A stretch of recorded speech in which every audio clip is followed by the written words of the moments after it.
So guys, in this video, I want to bring a Jyotish commentary to a few of very interesting quotes of Max Weber's speech to his students, or it was not his students, but he was invited to speak in Munich about the science. So the science as a vocation is quite popular text, and there are many interesting things which we could investigate from the perspective of Vedic astrology. So let's start. My first commentary is about disenchantment of the world and the role to so-called savage he is telling us.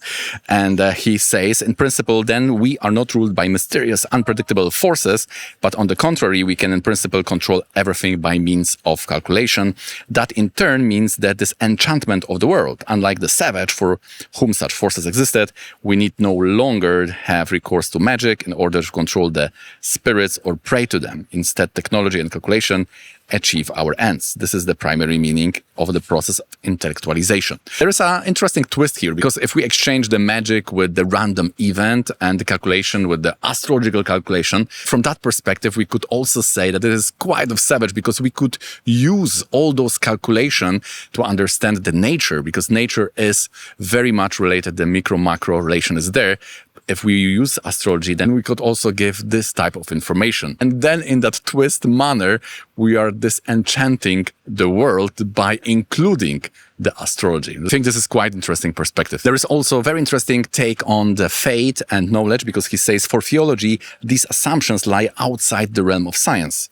They are not knowledge in the sense of ordinary understood, but a form of having. Whoever doesn't have them, fate or the other qualities of holiness, will not be able to obtain them with the help of theology, let alone any other branch of science. So I think this is the perfect example how Mercury is debilitated in the Pisces. So the Pandita Yoga of Sun and Mercury, they have no place in the Pisces, because this is the sign where Mercury is debilitated. Similarly, the Rahu, which exalts and is also having the sixth house as his place, which is showing the hard work. So I will get them by my own means. This is all not working in that game of Pisces. So for Pisces, for spirituality, there are completely different rules. And this is where the Jupiter and Ketu are leading, or have they say. And this is even stronger when we think about he is bringing the quote from St. Augustine. He says, in every positive theology, the believer reaches the point where St. Augustine's assertion holds good, credo non quod, sed quia absurdum est, which means the talent for this virtuoso achievement of sacrificing the intellect is a crucial characteristic of men with positive religion. And the fact that this is so shows that the tension between the value spheres of science and religious salvation cannot be overcome. So basically it means that there is this absurd, he's calling that absurd, how the people are approaching the religion. So it's not with the ladder of, again, some intellectual effort. It is by some form of grace, something which is absurd, where you have to leave the intellect. But this is the intellect of Mercury here, which has to be left before the doors of the Pisces. I think also we can say that the ideas which are coming to us may be shown by either Sun, because this is about the enlightenment, we are being enlightened, or by Ketu, because Ketu is also about the spontaneity and how they are coming to us. So he says the ideas come in their own good time, not when we want them. In fact, the best ideas occur to us while smoking a cigar on the sofa, as Ihering says, or during a walk up a gently rising street, as Helmholtz observes of himself with scientific precision, or in some such way. At any rate, ideas come when they are least expected, rather than while you are racking your brains at your desk. But by some token, they would not have made their appearance if we had not spent many hours pondering at our desk or brooding passionately over the problems facing us. So this is very often, also in modern books, this is brought up, that our eurekas, when the brain is synthesizing all those small parts from our hard work, this is coming when we are showering or in that passive focus, as they say. So this is also bringing that idea, and we have a full story now, because this is where Ketu will reign, and this 12th house is also of the fate, and this is the time when something is given to us, not what we are taking by our own effort. Here, this is also a very interesting quote here from Max Weber. He says that, given this immanent risk of scientific work, we can see once again why Weber stresses the importance of passion for science. Such passion provides resources not only for coping with the bad luck with respect to the extrinsic risks of the profession of science, but also with the bad luck in relation to its intrinsic risks.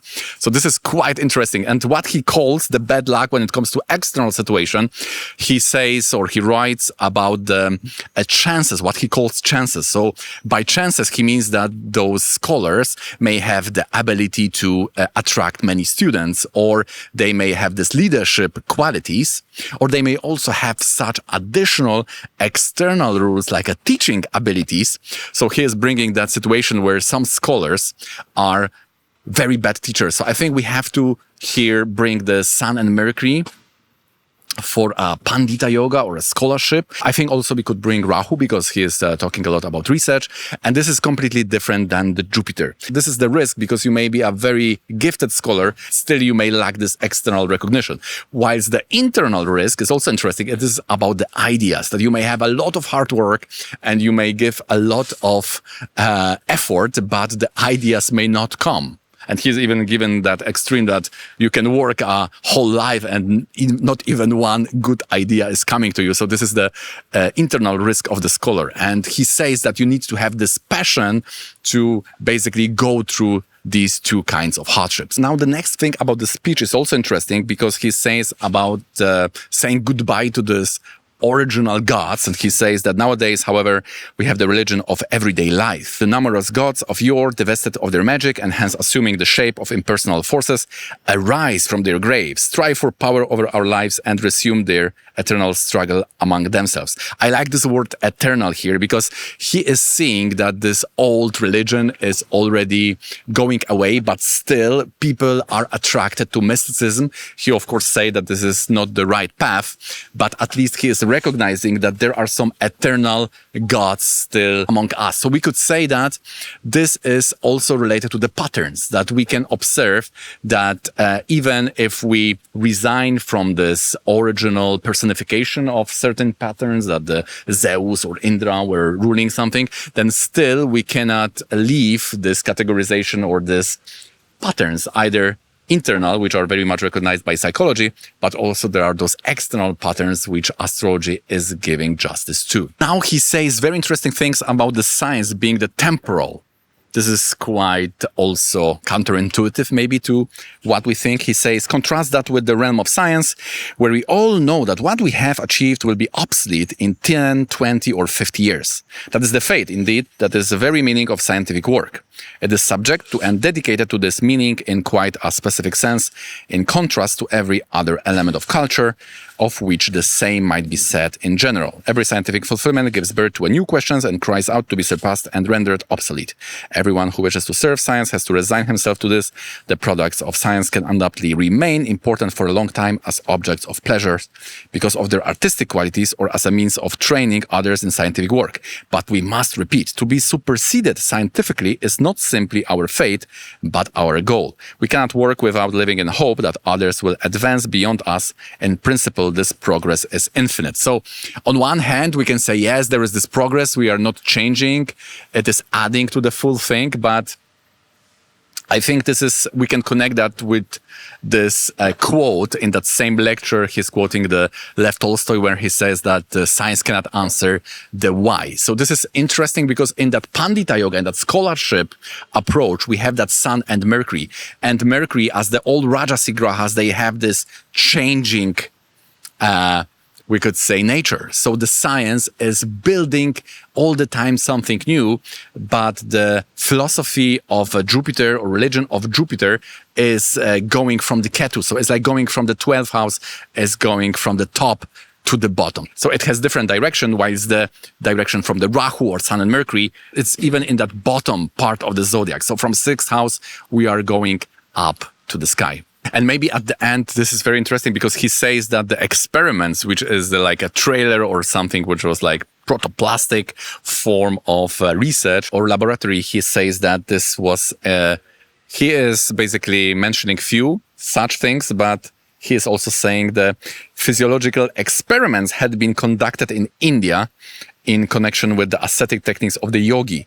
Mathematical experiments of military purposes in ancient Greece, and also had been experiments in the Middle Ages in such fields as mining. So this is very interesting because he's bringing the yogi exercises in India as a protoplastic form of the research. Okay, guys, so that will wrap it up. Don't forget about the course for super beginners. We have like 12 meetings, 30 minutes each. Very simple as a challenge for the August for Polish group and September for English speaking group. And I would love to have you there. And also, if you would like to get the Vedic astrological consultation, you may find the link below. And if you like to see another video like this, then please consider watching this one.